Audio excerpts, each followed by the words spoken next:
Hello, and thank you for logging on to the Foundation for Physician Advancement podcast channel in partnership with Convey Med. FPA is a nonprofit built for and run by Marney Reid and a group of dedicated physician educators. Our mission is to help physicians build a successful practice in today's healthcare setting through the development of your leadership skills and business acumen.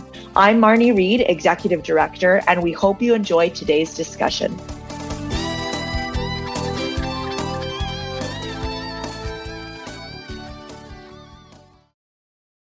Thank you for joining us today on the first of a four-part podcast series about what may honestly be one of the most disruptive forces in the orthopedic space right now from the business standpoint, and that is the increasing prevalence of private equity partnering with orthopedic practices. Today, we'll be discussing the what, why, who, and what's next with private equity in the orthopedic space. I'd like to first thank our amazing faculty and ask them to introduce themselves and any affiliation they may have with a private equity-backed sponsor or partner. Great. Hi, everybody. Marney, thank you so much for having us. This is Dana Jacoby. I'm the founder and CEO of Vector Medical Group, and Vector was really created to help physicians architect their futures. We started with, I had done medical market research all over the world for some of the largest companies in healthcare, GE and J&J and Allergan, and then had the luxury of selling a business to a private equity and realized at that time that the mission for Vector and for myself was to really help doctors architect their futures. So that was a lot of deals ago, but I'm looking forward to the conversation, and I'm excited to partner with the physicians on this call to help educate other people in their specialty about what they should be thinking about moving forward. Thanks so much. And I'm Mike Ast. I'm a joint replacement surgeon up at HSS in New York City, where I also serve as our Chief Medical Innovation Officer, as well as the president of our Ambulatory Surgery Center Development Network. And just super happy to be here because I think this is a really important topic for us and our colleagues. Thanks, Marty, for putting this together. My name is Chad Krueger. I'm a hip and knee replacement surgeon at the Rothman Institute in Philadelphia. Having done a lot of work on health policy and research in that regard, private equity certainly falls into that scope, and I'm excited to talk about that tonight with everyone on this recording. Hi, everyone. I'm Bryan Springer. I'm a hip and knee surgeon in Charlotte, North Carolina at Ortho Carolina. Excited to be on the call. Our group does not have any specific affiliation with private equity, although we have had serious conversations. And I also serve as our fellowship director. And much of our interest or questions that we get from this is actually our fellows going out into the marketplace looking for jobs. So excited to listen, learn, and share some experiences around private equity. Hey, my name is Gary Stewart. Thank you for letting me join on this panel. I'm a foot and ankle specialist with Resurgence Orthopaedics in Atlanta. I am currently the South Region Clinical Governance Board member, director of our Resurgence Foot and Ankle Center, and co-chair of our Resurgence Diversity, Equity, and Inclusion Committee. I believe I'm on because we just did a deal about a year ago with Welsh, Carson, Anderson, and Stowe, and I hope to be able to add some insight to this topic. Well, we've got an all-star lineup. So let's start with Ms. Jacoby. Dana, could you start off with some of the history so we can better understand how private equity was even started? Sure, Marnie. Yeah, I think that's always an interesting topic because folks don't really understand the history of how we got here. So private equity really began well over a century ago when Henry Phipps took his share of the sale of Carnegie Steel Company and made to J.P. Morgan and created the Bessemer Trust, which was used to buy into or completely buy privately held companies. And that started a trend where that fund would lead to additional creation of PE firms, venture capital firms, and hedge funds. And I think but a lot of folks who are listening, it's funny, I'll go in to educate physicians and they'll say, well, what's the difference between private equity? Oh, they'll confuse it with venture capital. And private equity is really capital that's invested in a company that isn't publicly traded. So, a lot of folks will try to Google private equity and you can't find the multiples. It's off balance sheet. And usually it's a minority investment that's intended to be a relatively short term, usually 3 to 7 years investment for the profitable sale or a PE company. Then they'll sell their investment through up to another private equity, or over time even go out through an initial public offering. But private equity's been around a long, long time. Just for the sake of the education of the folks on the podcast, that are listening, but it's very different from venture capital, which would be a firm that provides funding to startups or businesses. It's an earlier stage fund, and usually lower multiples, lower amounts of money, or a hedge fund, which is private companies that raise funds from investors to invest in high risk or high yield companies. So, private equity may be new to a lot of us in orthopedics, but it's actually been around for well over a century. I'm a total history nerd, so I love that. And I think it's good to frame up to, the use of PE versus VC versus hedge funds. So coming around to Dr. Ast, you are known for being an orthopedic innovator and with an acute mind for business. And I can attest to that personally, having watched you give numerous talks and just watching conversations that you have with people in the business world.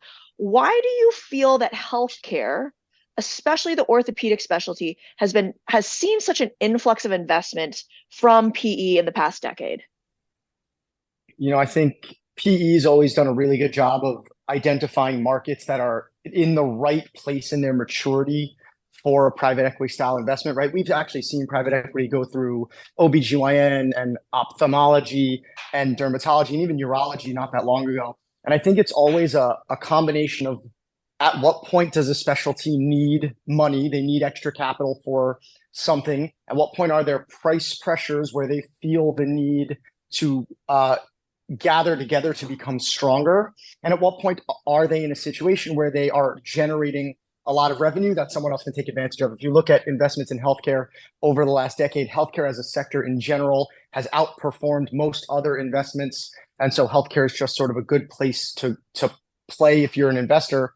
And orthopedics drives the majority of profit in almost every healthcare system. So you have the most profitable sector of the most profitable sector, and yet you have private practice groups and surgeons who need capital to allocate to new resources like expansion, like bringing together large groups, like buying ambulatory surgery centers. And I think the shift to outpatient and the increasing need for capital in that space, combined with private practices trying to stay independent and not get absorbed by healthcare systems while dealing with the downward trend of reimbursement, is like the perfect storm for a third-party capital partner. And I think because, as Dana alluded to, because of the types of investments that private equity makes versus something like a VC or a hedge fund or whatever else, it makes private equity like the perfect partner in the life cycle of the business of orthopedic practice. I love hitting on that lifestyle of the business of orthopedic practices, especially too, in one of the other podcasts that we recorded with some of the other surgeons that have a role actually in their PE sponsored platform. They talk about really that health systems are also a form of PE if you think about in terms of partnering with a practice, having some say in business decisions, and really sitting at the table. So moving over to someone who is renowned in the value-based care world, right? And to some of the things that Dr. Ast just alluded to with needing capital and things moving from inpatient to outpatient, that's really where value-based care has gone. Dr. Krueger, you've been involved in a lot of the current trends. You're very savvy in the value-based care base and how it's affecting orthopedic specialists. What have you seen in the orthopedic industry overall that you think could be leading to the interest that PE is giving your specialty? And let's be honest, your group has had some experience, back in the 90s with private equity as well. Yeah, thanks, Marty. My group certainly has, and I wasn't there for it, but I know it wasn't a really positive experience for those involved. I think Mike really touched on the points quite clearly in terms of why this has moved with value-based care and how that's kind of helped the shift, if you will, for private equity. The whole point of value-based care is to try to minimize costs and maximize value. And really, that's what private equity firms are looking to do with any investment that they're getting into. As Mike attested, orthopedic surgery, especially, is still a very valuable specialty to be in within medicine. And what you've had with pressures from lower reimbursement from some of the government agencies, and then some of the, I would say, failures of some of the value-based care that have been put out there by our government agencies as well. You have other people looking for different ways to increase that revenue. And I think this is especially true as you look to grow any program, especially those that are value-based care, it requires more resources. And for that growth, you need some capital to make that growth occur. And at some point in that growth expansion, you don't have the funds internally, or you may not have the funds internally to keep growing at the scale you would like to try to maximize that revenue. And that's where some of these conversations with private equity firms come into play. I think you also, made a valuable point, Mike, when you talked about, figuring out who do you want to partner with, right? I think some practices have a difficult time partnering with some of the healthcare organizations that may be local or national organizations that they've had conversations with. And they feel that partnering with a private equity firm may give them more control, if you will, as opposed to a large healthcare system. And I'm not saying that's true or false, but those are some of the things that you kind of consider. And when you're running a value-based program, a lot of surgeons feel that they should be kind of at the tip of the spear, if you will, running those value-based care programs, and partnering with a private equity firm may give a sense that they have a bit more control to really drive that and maximize the value that they provide.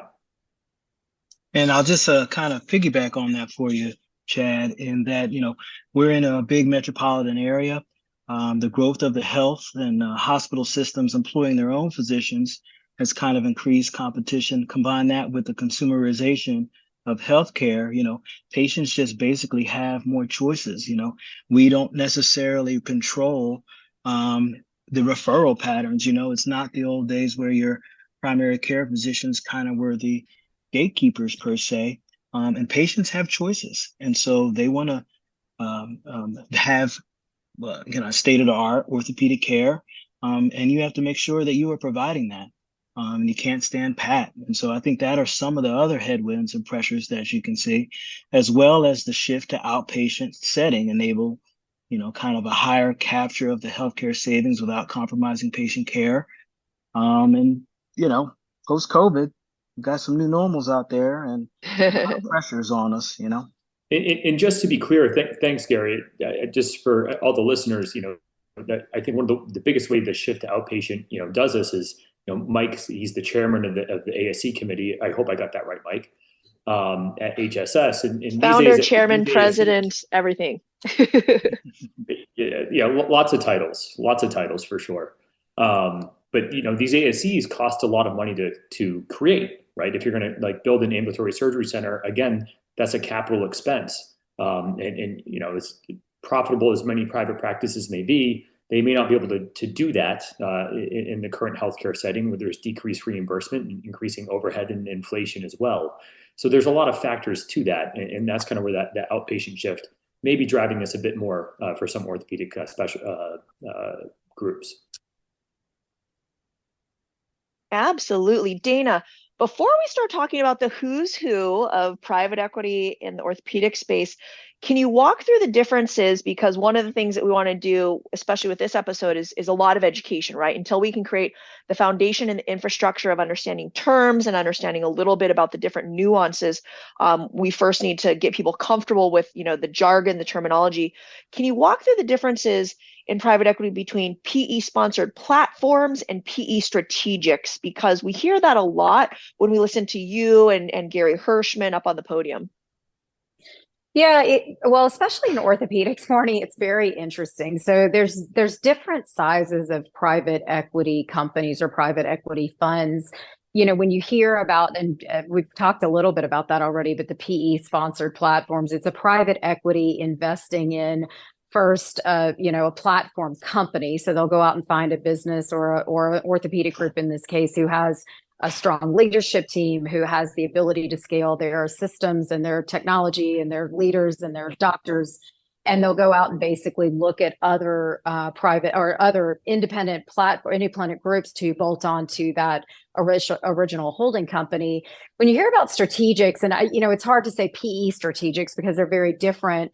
Healthcare, as everybody alluded to on this call, but orthopedics specifically, is changing just incredibly quickly. You have the private equity players playing for the orthopedic groups and other specialties, as we've talked about, but also you have other folks coming into the space that may or may not be backed by a private equity that are strategics in the way that they're going about the alignment of practices. And so we're developing large clinical integrated networks that are backed by the likes of Optum and Amazon and a lot of other things. So it's hard when you think strategics, a lot of times it would be somebody that's not a private equity backed player in the space. And when you think of a private equity sponsored platform, it's really a group that's owned by a private equity fund that has the shorter hold time than maybe a longer term strategic might have. But it's very blurry. I mean, it's a really interesting time right now just to see all of the changes and, more importantly, a lot of the new companies coming into healthcare that really haven't played in the sector before. So that's a perfect segue into, who are the most prevalent players? I mean, we heard from Dr. Stewart that they partnered with Welsh Carson. Can you tell us, amongst the who's who that you see that are out there, they're partnering, and there's been a little bit of longevity with that partnership? Yeah, there's a lot. As of next week, and I'm not sure when this will air, but as of next week, we're going to have 18 private equity backed players in the orthopedic space. So it's when you say who are that, right? It's like a spine device company. They're just popping up everywhere. It's when you think about it, Marnie, in 2017, there was one, which was now what's Core Hopco, which was the Audix Linden backed platform. But really orthopedics between 2020 and 2023 has just changed so incredibly. And so, obviously we talked about Welsh Carson being in the space. We have still Audix and Linden very much in the space with Hopco, but you also have some kind of middle market private equities, Revelstoke, Varsity. There's just, it's hard to name 18 without going on for a long time, but it really is interesting to see how quickly and ironically, there's about 4 or 5 additional private equity players who are actively looking for a new platform right now, one to soon be announced, like I said, in the next week. So I think you'll see a lot of continued change in the orthopedic sector when it comes to private equity and strategics. Dana, what I like about hearing that there's now 18 players in the space is that as a true capitalist, I really feel that the more competition you have, the better opportunity for improvement. And to the question that we get asked by, every time we see a PE panel at one of these orthopedic conferences, why you? Why are you getting involved in our practice? What are you going to ask us to do with our patients? And I feel like 18 people competing for the same market, they're going to have to sit down and side by side link arm with the surgeons and really truly understand patient care and what's critical and what, as the term I've used before, what waste could be extracted, right? Because that's what they have to do to get to that second bite. But Marnie, the challenge there, while you're correct in that having more is the opportunity to improve the relationships, it's also the opportunity to be a little bit of information overload for some of these practices. And it becomes very hard to tell the difference between private equity group A and B and C. And as we have learned from some of the both winning and losing deals that have occurred in other specialties over the last 20 years or so, not every deal is the same, and the partner you pick becomes super important. And you have to be really careful, because if you're a private practice in an area where maybe some of your local competition has already partnered with private equity, you start to feel pressure to do it.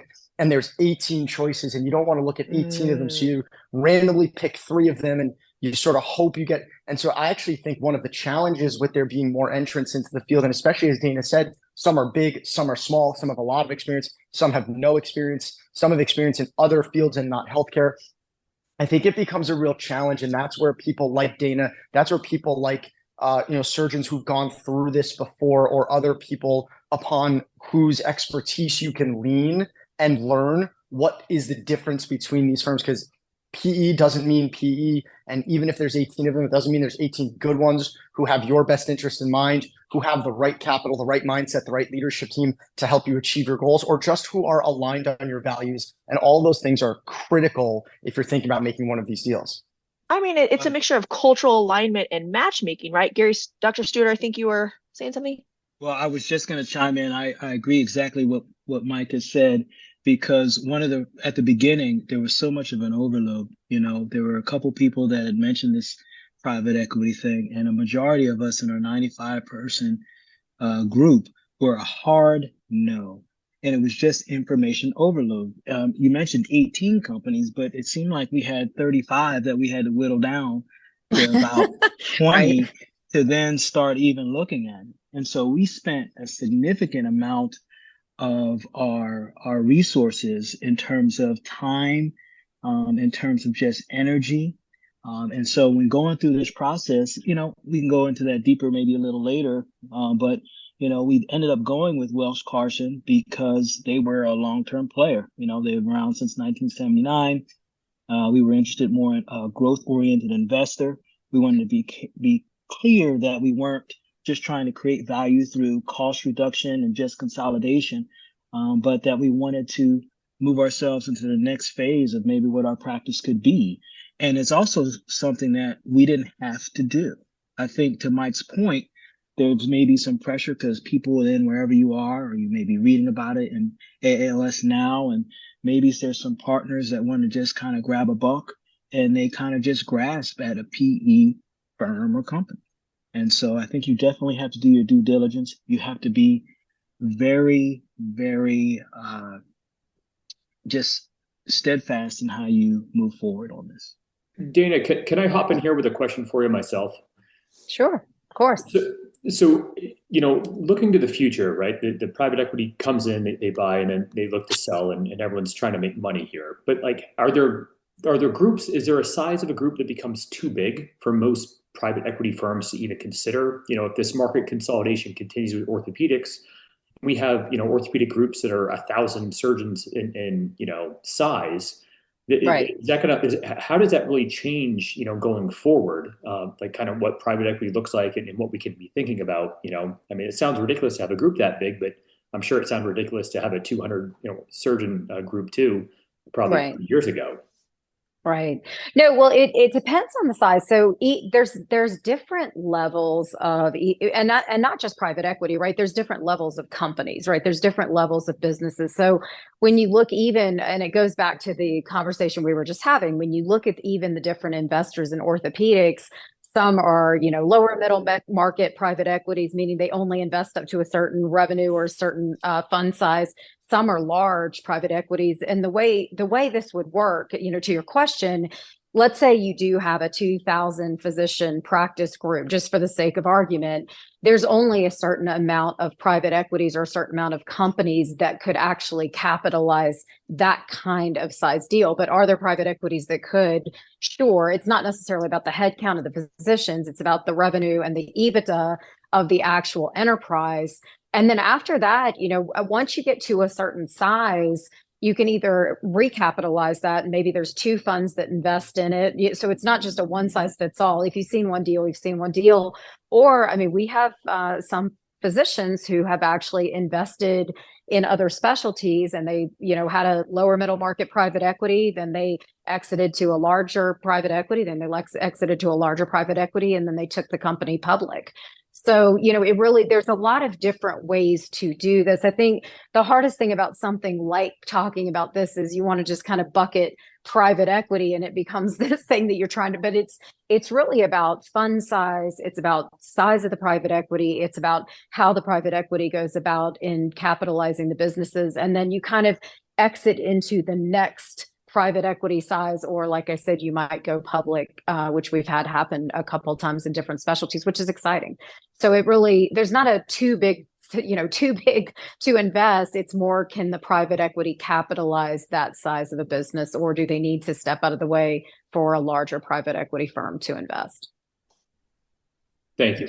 Dana, do you think that the maturity of the practice matters when we look at all this? We talk about size, how many physicians they have, things like that. But there's obviously different practices that are kind of in different phases. I think either Mike or Gary said it earlier in their kind of business cycle of their practice, if you will.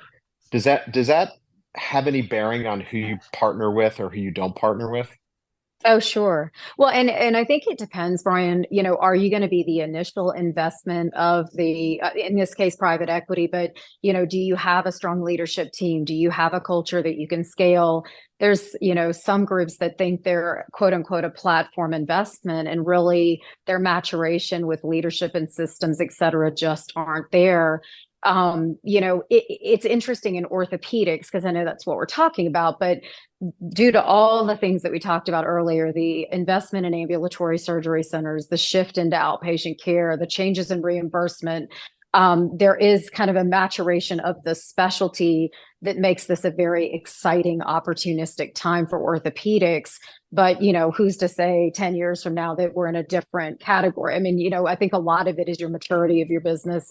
And also the one thing I'm hearing the most from physician groups is, do they really have the appetite to double down and invest further by taking out personal loans, fighting the good fight with the payers? I mean, I think it's also the maturation of the market and seeing in certain geographies how realistic it is for that maturity to continue. So it very much is not a one size fits all. And I think if anyone's heard myself from Podium or Gary Hirschman from Podium or any of the folks that a lot of us educate, it also isn't for everybody. I mean, we're in no way saying, hey, private equity is the way that, the way to go for every single group. Some groups, this is not their destiny, and that's fantastic. They just have to be able to double down and really think about what they need to do from a payer strategy standpoint, value-based care, and obviously the outpatient shift that's happening all around the country. A great question. Absolutely. Maturation of your business and how sophisticated you are can make a big difference in the multiple you get, the investment you garner, and frankly, the partner you attract. One of the things I think is a good time, because we've heard questions from panels about private equity, is how will orthopedics be different from per se dentistry and derm and everything. And I think it's a mixture of it's now becoming more acceptable amongst surgeons to start talking about the business aspect. I think value-based care kind of forced that on them. And so sitting down at the table and having conversations like this is really what the orthopedic community needs to do, irregardless of if you ever plan to get into a private equity partnership. Dr. Stewart, you're at a very large group. You said you've been in with a PE partner for about a year and a half. One of the questions that we get a lot from surgeons is, I don't want a business person who only cares about money telling me what I can and can't do with my patients. Can you share a little bit about how your patient care experience has changed, if at all, since you have this new partner? Well, I'll tell you what, I did not want any business person telling me how to take care of patients either. And so there's a short answer with a long explanation to this. The short answer is we're still providing exceptional care as we did before the transaction. However, we partnered with Welsh because the plan was not to be stagnant. There were significant pressures in our city, a very bustling, growing city of Atlanta, with very big academic players, insurance players, hospital systems. And we were kind of early on in kind of being a private practice group that had ancillaries. We've had surgical centers, we had in-house PT and all of that. But then even some of the private practice players were starting to catch up.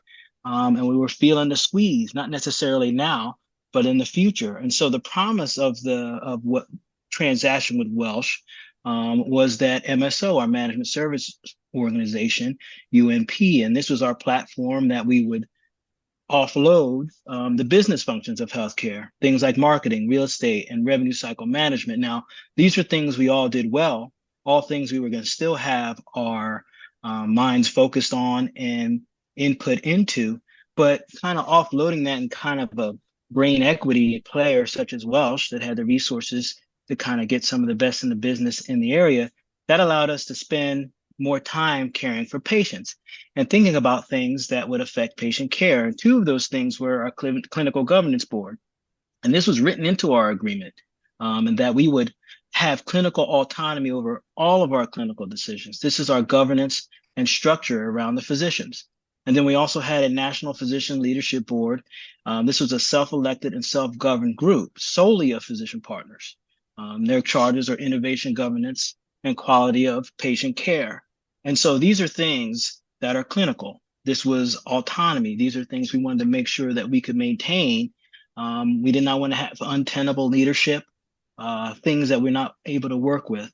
And so the idea of doing this was, yes, we're still able to provide exceptional care. My hope is that we continue to kind of move the goalposts forward with the next generation of that. And that's kind of why we did that. So I hope that answers that question to a degree. I'll go long. That's great. I mean, it's realistic. It's, hey, here was the deal and the facts, and then here's how we, and I like, as Dr. asked, and especially Emily asked, will tell you, make sure it's written into the contract. So we have one last thing that we're going to, and then we're going to wrap up the first in this 4-part series. Dana, as someone who sits on the physician practice side, so not private equity, purely coming in, understanding their goals and looking at their market with them and advocating for them, if you could look into your crystal ball and say, here's what I think the future foretells with private equity and musculoskeletal practices, where do you think we'll be in 5-10 years? Yeah, thanks, Marnie. No, it's a great question. I think the sky is the limit for orthopedic and spine practices for a lot of the reasons that were mentioned by Dr. Stewart and others.